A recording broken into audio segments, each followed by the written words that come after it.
ನನಗೆ ಒಂದು ಸ್ಫೂರ್ತಿ ಇದೆ, ತಂಗಾಳಿಯಿಂದ ಹೂವಿಗೊಂದು ಕೀರ್ತಿ ಇದೆ, ನಿನ್ನ ಹೃದಯದಲ್ಲಿ ಪ್ರೀತಿ ಇದೆ, ಆ ಕಥೆಗಳೆಲ್ಲ ಕಣ್ಣ ತುಂಬಿ ನೀರಾಗಿ ಹಾಡು ತಂದಾನ ಹಳ್ಳಿ ಪಾಡು ತರನ ನಮ್ ಭೂಮ್ತಾಯಿ ಬ್ಯಾಡ ಅಂಬುತ್ತಾಳೆ ಭೇದ ಭಾವನ ಹಳ್ಳಿ ಹಾಡು ತಂದಾನ ಬೆಟ್ಟದಲ್ಲಿ ಚಿರ ಇರ್ತದೆ ಗುರು ಇವರು ಎಲ್ಲಿಗೆ ಅನ್ಕಂಡೆ ಎಲ್ಲಿಗೆ ಗುರು ಇದು ಚುಂಚನಗಿರಿ ಬೆಟ್ಟವಾ ಯಾವುದು ಚುಂಚನಗಿರಿ ಬೆಟ್ಟ ಅಲ್ಲ ಹಳ್ದಿ ಬೆಟ್ಟ ಅಂತ ಹಳದಿ ಹಳ್ದಿ ಬೆಟ್ಟ ಅಂತ ಗುಹೆ ಐತೆ ಯಾವ ಗುಹೆ ಗುರು ಗುಹೆ ಒಳಗೆ ಯಾವ್ದಾರ ಬೂತಿಗಿದು ಇದ್ಬಿಟ್ಟು ಆಮೇಲೆ ಸೊ ಹಳ್ದಿ ಬೆಟ್ಟ ಅಂತ ನಮ್ಮ ಮೈದಂಗಿ ಗೊತ್ತಾಯ್ತದೆ ನೋಡ್ತಾ ಇಷ್ಟ ಯಾರು ಬೆಟ್ಟ ಗಿಟ್ಟ ಹತ್ತಿಸ್ತೀರೇನೋ ಅಂತ ಅನ್ಸ್ತಿದ್ದ ಮತ್ತೆ ಬೆಟ್ಟ ಗಿಟ್ಟ ಅಂದ್ರೆ ದೂರ ಬೆಟ್ಟ ಹತ್ತಿಸ್ತೀರಾ ಅಂತ ಕೇಳ್ತು ನಮ್ದ ಇಲ್ಲಿ ಸೊ ಇದೆ ಬೆಟ್ಟ ಏನಿಲ್ಲ ಇದು ಸ್ವಲ್ಪ ಗುಹಾಂತರ ಪ್ಲೇಸ್ ಇದ್ದಂಗಿದೆ. ನಾವು ಫಸ್ಟ್ ಟೈಮ್ ಬಂದ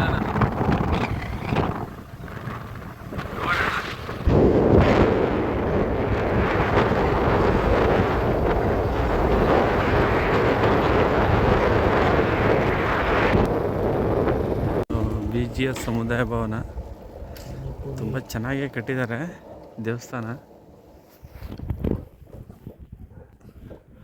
ಸೊ ಇದು ದೇವಸ್ಥಾನದ ಮಂಟಪ ಮತ್ತು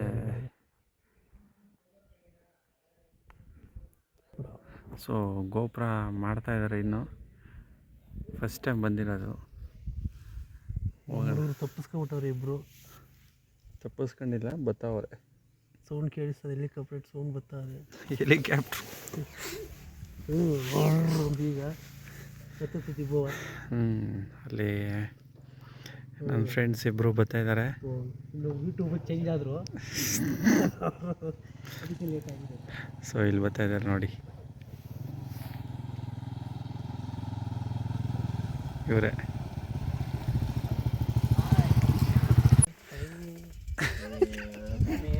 ನಮ್ಮ ಮೈದಂಗಿ ಮಂಡ್ಯದಿಂದ ಒಂದು ಮಾತು ಹೇಳಿಲ್ಲ ಇವನಿಗೆ, ಎಲ್ಲಿ ಕರ್ಕೊಯ್ತಿದ್ದೀರ ಅಂತಲೂ ಕೇಳಲಿಲ್ಲ. ಇಲ್ಲಿ ಬಂದ ತಕ್ಷಣ ಬೆಟ್ಟ ಅಂದ ತಕ್ಷಣ ನಾನು ಬೆಟ್ಟ ಹತ್ತದಿಲ್ಲ ಅಂತ ಹೇಳ್ತವ್ರೆ. ಗಾಡಿನೂ ಹೋಯ್ತದ, ಗಾಡಿ ಹೋದ್ರಾ? ಗಾಡಿ ಹೋದ್ಬೇಕಲ್ಲ, ತುದಿಗೆ ಹೋಗ್ತಾನ ಪ್ರಶ್ನೆ ಕೇಳ್ಬೇಕು. ಸೊ ಹೋಗ್ಬೋದು, ನೋಡೋಣ. ಅದು ಇದೈತಲ್ಲ, ಅದು ಇಲ್ಲಿಂದ ಆಫ್ ರೋಡು ಬೈಕಲ್ಲೇ ಹತ್ತುತ್ತಾ ಇದ್ದೀವಿ. ಫಸ್ಟ್ ಟೈಮು ಹೋಗ್ತಾ ಇರೋದು. ಏನಕ್ಕಪ್ಪ ಅಂತಂದರೆ ಅಲ್ಲಿ ಕಾರ್ ಬಂತು ಒಂದು, ಅವನೇ ಬಂದ ಅಂತಂದರೆ ಇನ್ನು ನಾವು ಹೋಗ್ತೇನೆ ಏನು ಆರಾಮಾಗಿ ಹೋಗ್ಬೋದು ಅಂತ. ಸೊ ಹಳ್ಳಗುಂಡಿ ಇಲ್ಲಿ ನಮ್ಮ ಒಂದು ಕಾಕು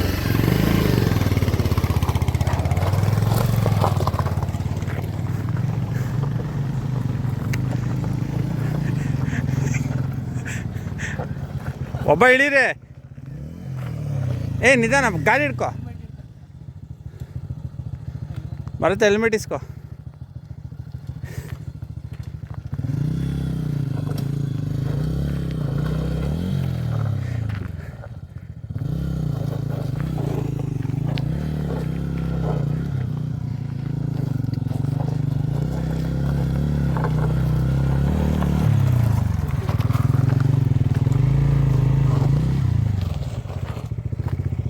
ಒಂದು ಕಾಕ ಬಾ.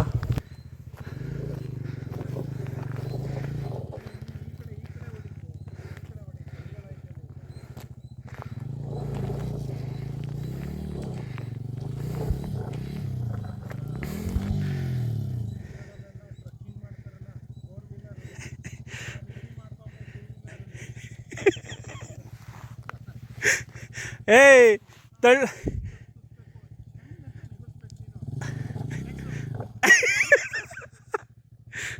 ಒಂಚೂರು ಪುಷ್ ಮಾಡ ಭರತ.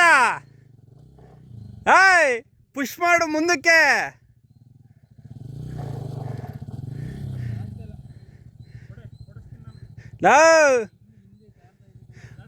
ಒಂಚೂರು ತಳ್ಳು,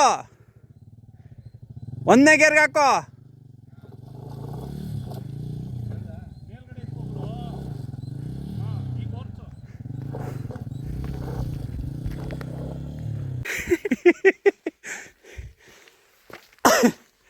ನಮ್ಮ ಮೈದಾ ಬೆಟ್ಟ ಹತ್ತದ ಬೇಡವಾ?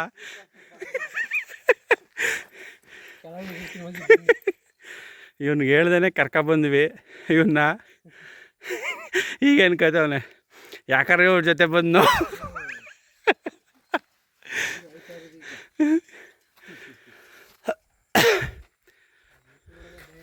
ಮೆಟ್ಲು ಇದೆ, ಮೆಟ್ಲಿಂದ ನಡ್ಕೊಂಡು ಹೋಗ್ಬೇಕು.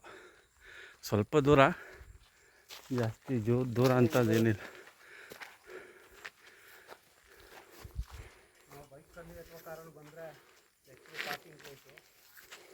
ಗಾಡಿ ಹಾಕಿ ಎಷ್ಟು ನಿಂತ್ಕೊಂಡು ಹೋಗ್ಬೇಕು. ಮೆಟ್ಲು ಕೂಡ ಮಾಡಿದ್ದಾರೆ. ನಾವು ಈಗ ಫಸ್ಟ್ ಟೈಮ್ ಬಂದಿರೋದು. ಇದೆ ನಮ್ಮಿಬ್ಬರು ಬೈಕಲ್ಲಿ ಬಂದಿದ್ದು 4 ಜನ ನೋಡಿ. ಇವರೇ ನಮ್ಮ ಫ್ರೆಂಡ್ಸು. ಪೊಲೀಸರು ಸಾಕಾಗಿ ಬಂದ್ಬಿಟ್ರು ನೋಡ್ರಿ. ನಮ್ಮದೇ ಕೇಸ್ನ ಕಂಡಿಡಿದು ಅಂತ ಮೇಧಾವಿ ಹೋಗ್ತಾರೆ. ಇವ್ರು ಸುಮಾರು ಕಡೆ ಹಾರಾಡೋರು ಇಲ್ಲೆಲ್ಲ. ಸ್ಟಾರ್ಟ ಆ 1, ಆ 2, ಆ 3, ಆ 4, ಆ 5.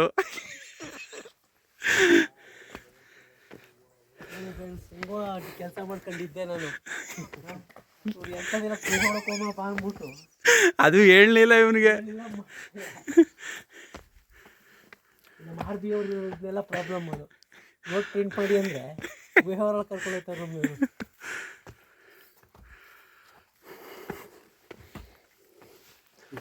ಬರುತ್ತೆ ಇವರು ಕೊಡಲ್ಲ.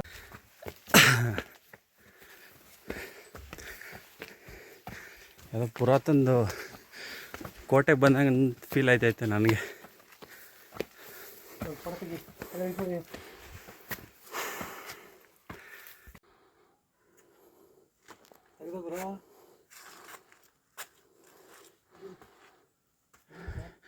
ಚೈನ್ ಎಷ್ಟು ಚೆನ್ನಾಗಿ ಕಟ್ಟಿತ್ತು ನೋಡಿ, ತುಂಬ ಚೆನ್ನಾಗಿ ಕಟ್ಟಿದೆ.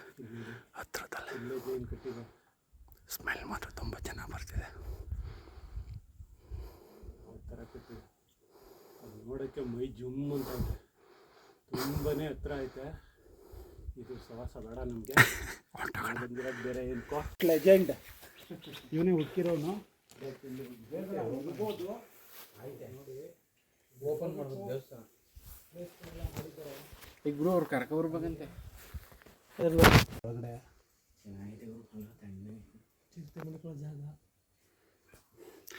ಇದೆಲ್ಲ ನೋಡ್ತಾ ಇದ್ರೆ ಯಾವುದೋ ಮಂಜು ಮೈಲ್ ಬಾಯ್ಸ್ ಫಿಲಮ್ ನೆನಪೈತೈತೆ ನನಗೆ. ಏನು ಬೇರೆ ಮೇಲ್ಗಡೆನೇ ಕಟ್ಟೈತೆ.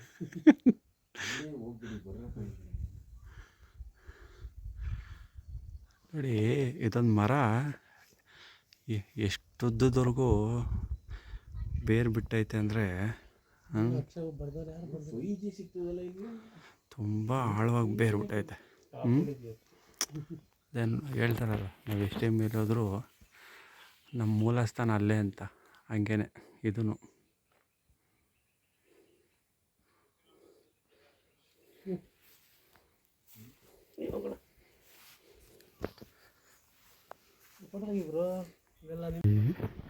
ಇದು ಸ್ವಲ್ಪ ಹಳೆಯ ಕನ್ನಡದಲ್ಲಿ ಬರೆದಂಗಿದೆ ಅಕ್ಷರಗಳು.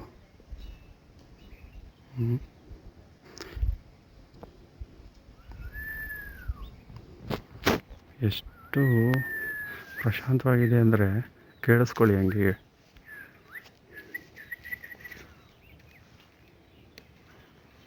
ಯಾರು ಜನ ಬರೋಣ ಅಂತ ಅನ್ಸುತ್ತಲ್ಲ. ಏನು ಪೂಜೆ ಗೀಜೆ ಈ ಊರವರೇ ಬರ್ಬೋದು ಬಂದರೆ. ಒಬ್ಬರೇ ಹೋಗೋದು ಒಮ್ಮೆ ಯಾರಾದ್ರು ಇದ್ದೀರಾ ನೋಡಿ ಕಲ್ಲಿದೆ ಹೋಗೋಕ್ಕೆ.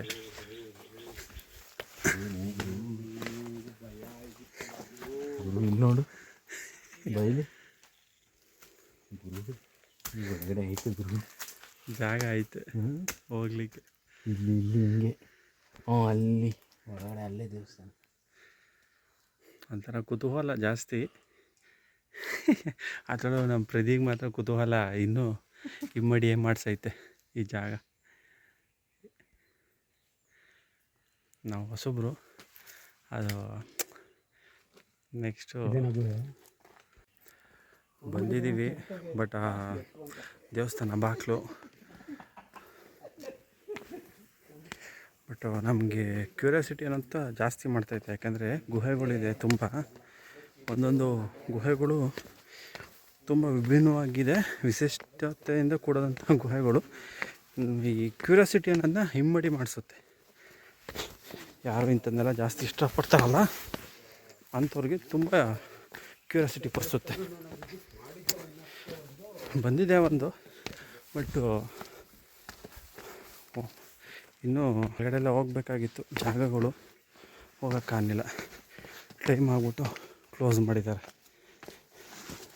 ನೋಡೋಣ ಇನ್ನೊಂದು ದಿನ ಯಾವತ್ತಾರ ಬಂದರೆ ಖಂಡಿತ ಇದನ್ನ ನೋಡೇ ಬಿಡೋಣ. ಬರ್ತೀವಿ ಮತ್ತು ಇನ್ನೊಂದು ಸತಿ ಬಂದು ಈ ಪ್ರದೇಶನ ಪೂರ್ತಿ ಮಾಹಿತಿನ ಕೊಡ್ತೀವಿ. ಬಾಯ್. ಈ ದೇವಸ್ಥಾನ ನನಗೊಂದು ಪರ್ಸ್ನಲಿ ಕ್ಯೂರಿಯಾಸಿಟಿ ತರಿಸ್ತು. ಏನಕ್ಕೆ ಅಂತಂದರೆ ನಾವು ಮೇಲೆ ಹೋಗಿ ಪೂರ್ತಿ ಅದ್ರ ಬಗ್ಗೆ ನಾವು ಇನ್ಫಾರ್ಮೇಷನ್ ಮಾಡಿದರೆ ನನಗೇನು ಅನ್ನಿಸ್ತಾನಿಲ್ಲ.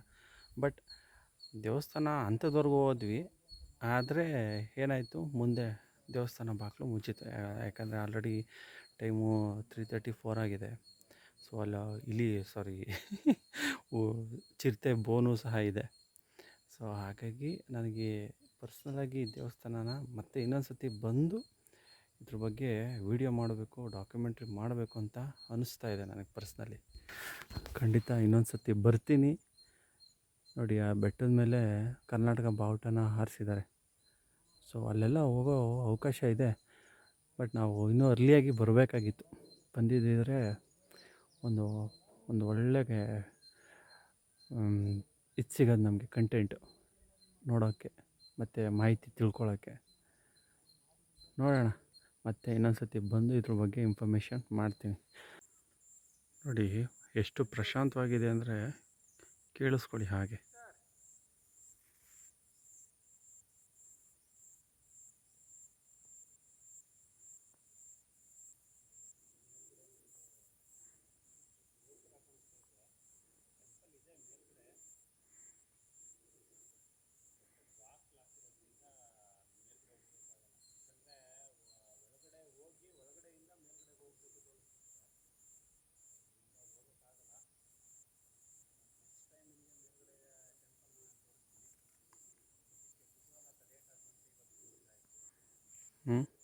ತುಂಬ ಪೀಸ್ಫುಲ್ ಆಗಿದೆ.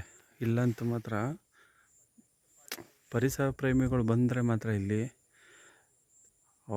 ಅವರೇ ಕಳ್ಕೊತಾರೆ. ಅಂದರೆ ಆ ಪರಿಸರಕ್ಕೆ ಅಷ್ಟು ಅಡಾಪ್ಟ್ ಆಗ್ತಾರೆ ಅಂತ ಅರ್ಥ. ತುಂಬ ನೆಮ್ಮದಿ ಅನ್ನೋಂಥದ್ದು ಅದೆಲ್ಲ. ಯಾಕಂದರೆ ಬೆಟ್ಟದ ಮೇಲೆ ಬರೋಂಥ ಭಕ್ತಾದಿಗಳಿಗೆ ದೇವರು ಏನಕ್ಕೆ ಬೆಟ್ಟದ ಮೇಲೆ ಬನ್ನಿ ಅಂತಾನೆ ಅಂದರೆ ದಣ್ಕೊಂಡು ನಡ್ಕೊಂಡು ಸುಸ್ತು ಮಾಡ್ಕೊಂಡು ಬರ್ತಾರೆ. ಆಗ ಆ ದೇವ್ರ ದರ್ಶನ ಮಾಡಿದಾಗ ಎಷ್ಟು ನೆಮ್ಮದಿ ಆಗುತ್ತೆ ಅಂದರೆ ಅಷ್ಟು ನೆಮ್ಮದಿ ಆಗುತ್ತೆ. ಹಾಗೆ ಇಲ್ಲೂ ಅಷ್ಟೇ, ಸುತ್ತ ಬೆಟ್ಟ ಗುಡ್ಡ, ಮಧ್ಯದಲ್ಲಿ ದೇವಸ್ಥಾನ, ತುಂಬ ನಿಶಬ್ದತೆಯಿಂದ ಕೂಡಿದೆ. ಅಷ್ಟೇ ಪ್ರಕೃತಿ ಇಲ್ಲಿ ತನ್ನ ಗೌಪ್ಯತೆಯನ್ನು ಕಾಪಾಡಿಕೊಂಡಿದೆ. ನಮಗೆ ಕ್ಯೂರಿಯಾಸಿಟಿ ಆಗ್ತಿದೆ, ಒಳಗಡೆ ಹೋಗಬೇಕು, ನೋಡಬೇಕು ಅಂತ. ನೋಡೋಣ, ಇನ್ನೊಂದು ಸತಿ ಖಂಡಿತ ಬರ್ತೀವಿ ಇಲ್ಲಿಗೆ. ಇಲ್ಲಿ ಜೇನು ತುಂಬ ಕಟ್ಟಿದೆ, ತುಂಬ ಅಂದರೆ ತುಂಬ ಕಟ್ಟಿದೆ. ನಮಗೆ ನಾವು ಈ ನಾವು ಉಸಿರಾಟ ಮಾಡ್ತಾಯಿದ್ರೆ ಆ ಜೇನಿನ ಸ್ಮೆಲ್ಲು ಸಹ ನಮಗೆ ಬರ್ತಾಯಿದೆ, ಹನಿದು ಸ್ಮೆಲ್ಲು. ಅಷ್ಟು ಇಲ್ಲಿ ಪ್ರಕೃತಿ ಇದ್ದಾಳೆ. ಸೊ ಐ ಹೋಪ್ ಈ ವಿಡಿಯೋ ಇಷ್ಟ ಆಯಿತು ಅಂತ ಅನ್ಕೊತೀನಿ. ಇಷ್ಟ ಆದರೆ ಲೈಕ್ ಮಾಡಿ, ಶೇರ್ ಮಾಡಿ, ನಿಮ್ಮ ಫ್ರೆಂಡ್ಸ್ಗೂ ಫ್ಯಾಮಿಲಿಗೂ ಸಬ್ಸ್ಕ್ರೈಬ್ ಮಾಡಿ.